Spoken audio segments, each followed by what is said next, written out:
congratulate you because since you were last here, you received a star on the Hollywood Walk of Fame. Tell us, how did that feel? I brought it with me too. It's kind of a surreal ceremony, you know, in the middle of Hollywood, and you know, really in the middle of Hollywood Boulevard. Oh, I'm not in the middle. I'm kind of on the outskirts of the star. And, there's a lot taken up, right? Yeah. We're late to the game here. Awesome. But I was in front of a Mexican place, and in front of I haven't been back yet. I have to Not for the guacamole, at least. No. But I think I will. But Chris Carter and Gary Shanley were there, which was really nice. So nice.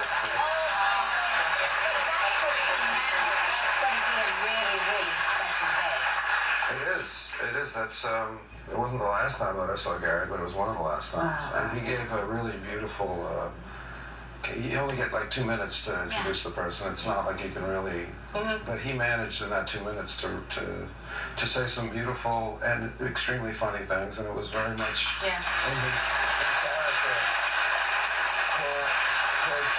I said to Gary afterwards, I said, he was a teacher, you know, as much as anything else, a teacher of real moral principles in this life. And the best way to impart, I think, moral principles is through humor, and Gary was a master at that. So. Yeah, that was awesome.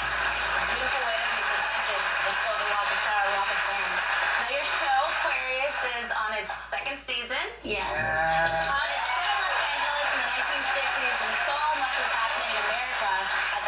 So, how's all that history reflected on the show? Well, you know, it's a period piece that takes place in the 60s, as you say, but what we really love in making the show is that the headlines, you know, it's not like Law & Order where we're ripping the headlines of today, but if you look at what's happening in the late 60s, you have the Black Panthers in LA, you have gay rights, you have women's rights, you have Chicano rights, you have women in the workplace discussions, and this is all starting to really fully flower in the late 60s. So here we are 50 years later, we're dealing with the same thing. So what's interesting is to see America in the late 60s faced with this choice between kind of the hippie dream, which dies with Charlie Manson, and a reactionary, more conservative movement, which we're faced very much where we have Sanders and Trump this year. You know, it's history repeating itself, and so we think of ourselves as not a period show, but actually a current show. Yeah.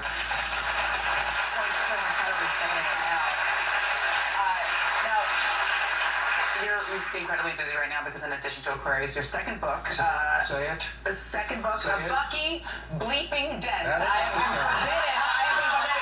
By the way, the word I left out is one of my favorite words. I use it frequently when I'm not on the air, but I cannot say it on the show. It came out earlier this year. This is a novel. It's your second one about a relationship between a dying father and his estranged son. But I understand that there are some moments from your own life that you used as inspiration for some of the parts of the book, including a very memorable breakup that you had in college. Tell us about that. Oh God. Well, I mean, it's almost a cliche thing where I had a girlfriend, we were on again, off again throughout college, and then finally I decided, you know, enough's enough, I'm going to ask her to marry me, and she'd gone off to Europe, and she had other boyfriends, I had other girlfriends. I was like, okay, let's just stop that, and let's just get married. I didn't say that yet, so meet me for dinner, you know, in New York. I was in New Haven.